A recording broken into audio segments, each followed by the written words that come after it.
Salut, c'est Antoine de Ticos Minis. Comme tous les dimanches sur Ticos Weeklies, on va faire un petit résumé de ce qui s'est passé pendant la semaine à l'atelier. J'espère que la petite vidéo t'a plu, ça te montre directement ce qui s'est passé. Et si ça t'a pas plu, bah tu me le dis, comme ça je le fais plus. Si ça t'a plu, tu me le dis, comme ça je continue à le faire. Et en plus ça booste la vidéo. Clique. Et puis bah c'est tout, on va tout de suite passer à l'atelier pour voir un peu ce qui s'est passé. Allez, on y va. Bon, et ben on va commencer avec quelques squelettes. Donc, dans un premier temps, ici, on a la petite Madame Neferata sur son espèce de cheval dragon zombie fantôme machin truc. Donc, comme j'avais montré la dernière fois, la tête est aimantée, cavalier aimanté, pour pouvoir changer tout ça avec, il est là, Monsieur von Karstein, qui lui n'est pas encore peint.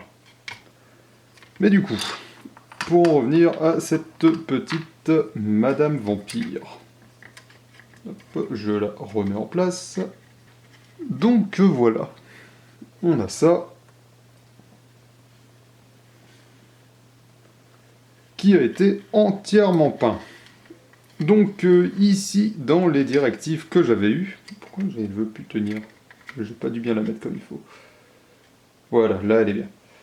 Donc dans les directives que j'avais, c'était de faire la monture du même schéma de couleur que Games Workshop, et les fantômes du même schéma que le Mortis Engine.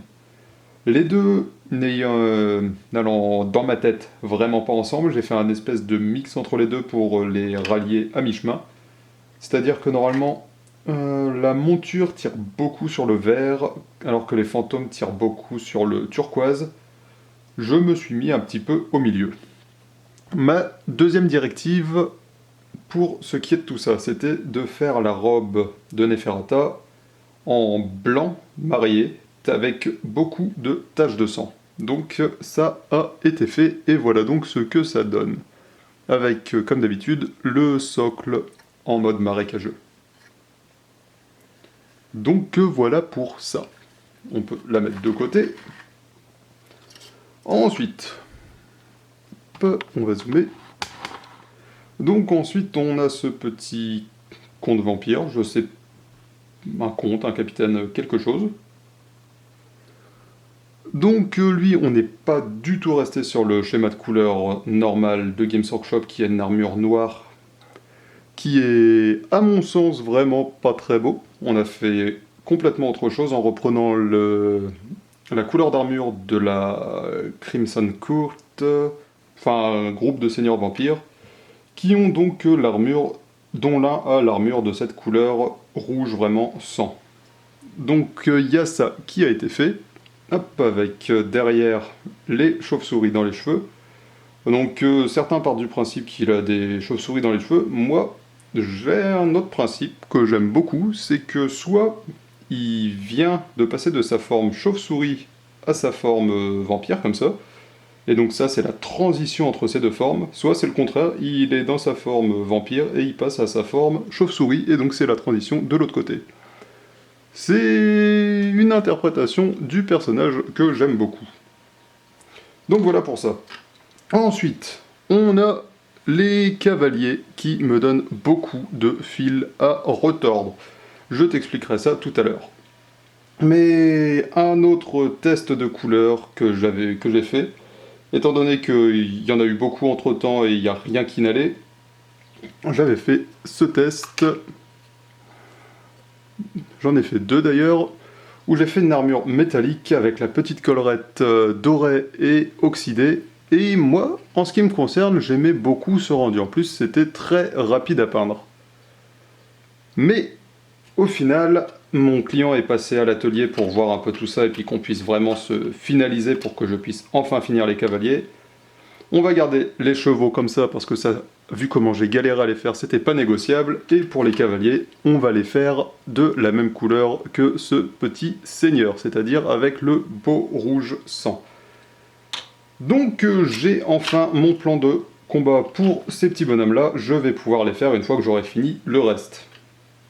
Donc pour ce qui est commande, c'est tout ce qui a été fait. C'est pas beaucoup, mais je t'explique après un peu pourquoi. Et donc on va pouvoir passer au reste. Le reste donc, on a comme d'habitude les petits bretoniens qui sont toujours là et qui s'approchent vraiment de la fin cette fois-ci. Donc les petits cavaliers des 2 semaines précédentes. Voilà. Ils sont enfin terminés de peindre et de socler. Donc là par exemple tu as une petite bande de 5. Une autre petite bande de 5. Donc pour bien les distinguer de mes 2 autres escouades de cavaliers plutôt d'élite, alors que ceux-ci sont les cavaliers du royaume, j'ai décidé de faire les tours des socles, le tour des boucliers non pas en doré ici, mais en argenté. Avec, pareil pour la lance, il y a le petit garde-main ici. Sur mes cavaliers d'élite, j'avais peint cette partie en doré, ici je l'ai laissé en bois de la même couleur que la lance. Comme ça, les 2 types d'escouades seront bien distinctes les unes des autres. Ensuite ici, on a une petite escouade avec état-major, on a le capitaine ici, le musicien ici et le porte-bannière ici.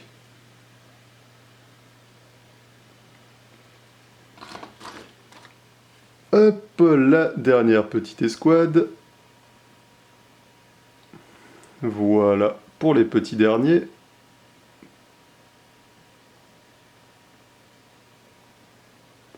Donc voilà pour ces cavaliers. Mais c'est pas tout ce qui a été fait en rapport avec Bretonnia, étant donné que, hop, je les avais déjà mentionnés la semaine dernière, mais les 2 trébuchets, ici, ont été commencés, ont été terminés, ont été soclés, de même que pour tous les petits servants qu'il y a sur les socles. Donc je vais te montrer ça d'un peu plus près. Voilà. Tiens, je te fais une petite vue du dessus parce que je trouve ces socles très sympas, avec des petites fleurs pour que ce soit mignon, des petits cailloux, tout ce qu'il faut pour que ce soit chouette visuellement. Donc voilà pour l'un d'entre eux, et on va prendre le deuxième, ici.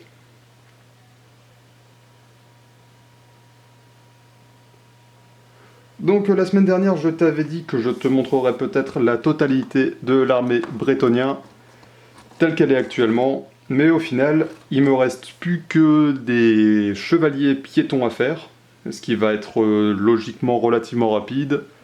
Donc je vais faire ça, et une fois qu'ils seront faits, l'armée sera terminée pour le moment, étant donné que plus tard je veux rajouter 2-3 trucs. Et donc je ne te montrerai la totalité de l'armée qu'une fois que j'aurai fait ces cavaliers, enfin ces chevaliers à pied. Donc voilà pour tout ce qui a été peint cette semaine.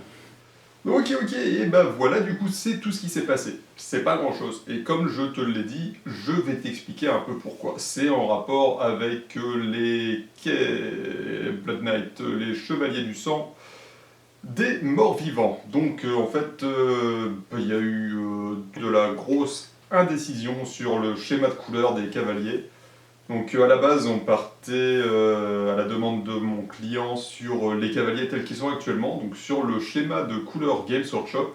Et comme j'avais dit le week-end dernier, les cavaliers devaient être normalement en armure blanche tachée de sang. Mais ça n'allait pas. Moi, j'aimais pas, lui n'aimait pas. Donc on a fait d'autres tests entre-temps, on a essayé des trucs, il n'y a rien qui n'allait. Pour y aller par 4 chemins, ça m'a complètement saoulé. Donc j'ai passé beaucoup plus de temps à procrastiner, perdre du temps et au final à rien foutre, quoi. Du coup, il y a eu beaucoup de temps perdu là-dessus. J'ai fait un dernier test, celui que je t'ai montré là, en armure métallique avec les collerettes dorées, qui moi perso me plaisait beaucoup. Et j'étais sur le point de tous les faire comme ça, et puis de dire non c'est bon, ils sont comme ça, on laisse comme ça, c'est fini, c'est le choix final. Mais au final, il est passé à l'atelier, on a vu un peu ça, il a vu l'armure rouge du conte vampire, qu'il a adoré. Et du coup, quand bien même au début il m'avait dit je veux surtout pas du schéma de couleur de base de Games Workshop, qui est du coup les chevaux tels qu'ils sont maintenant, et le cavalier avec cette armure justement rouge, que sur le site de Games, il trouvait pas beau, pas à son goût.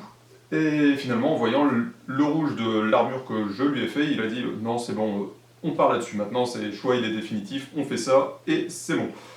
Donc voilà, maintenant le choix, il est fait. De mon côté, je vais pouvoir finir le reste de Neferata von Karstein et puis ensuite retourner là-dessus pour finir tous les cavaliers du sang. Ce qui sera une bonne chose parce que là, j'ai perdu quand même beaucoup de temps la semaine dernière à cause de ça.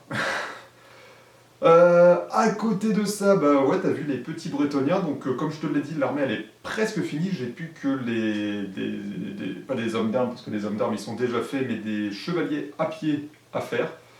Donc je vais faire ça la semaine qui vient, ça va être, vu que plutôt que de les faire comme les cavaliers, chacun différents les uns des autres, je vais tous les faire aux couleurs de couronne, donc ça va être relativement rapide. Et ensuite, je passe à des décors à cette échelle. Par la suite, je veux agrandir cette armée plus tard. J'ai notamment des paysans, des escouades de paysans que pour l'instant je n'ai pas dans l'armée, que je veux ajouter pour la suite. Donc il y aura ça mais pas tout de suite, dans mon temps. Étant donné qu'avant ça, je dois faire une petite armée de nains. Et puis bah voilà, c'est au niveau figurine, c'est un peu tout ce qu'il y a à dire. Si la semaine prochaine, je vais peut-être mettre l'armée de morts-vivants en petite pause pour faire un Fulgrim transfiguré. C'est une figurine qui attend à l'atelier depuis un petit bout de temps déjà, qui est pour un nouveau client. C'est la première fois qu'il passe par un peintre sur commande, et ça fait un moment qu'il est en attente, donc je lui ai promis que je lui ferai la semaine prochaine, et j'ai pas envie que ça prenne plus de temps que ça, j'ai pas envie qu'il commence à flipper et qu'il se dise qu'en fait il se fait arnaquer, donc il est possible que je mette l'armée de morts-vivants en pause pour faire ça. On verra, avec un peu de chance je pourrais faire les deux en même temps. Donc c'est tout. Niveau figurines, c'est tout ce qui s'est passé. Et niveau hobby Warhammer, il n'y a quasiment rien, juste mon Steam est en ce moment en train de télécharger Total War Warhammer numéro 2.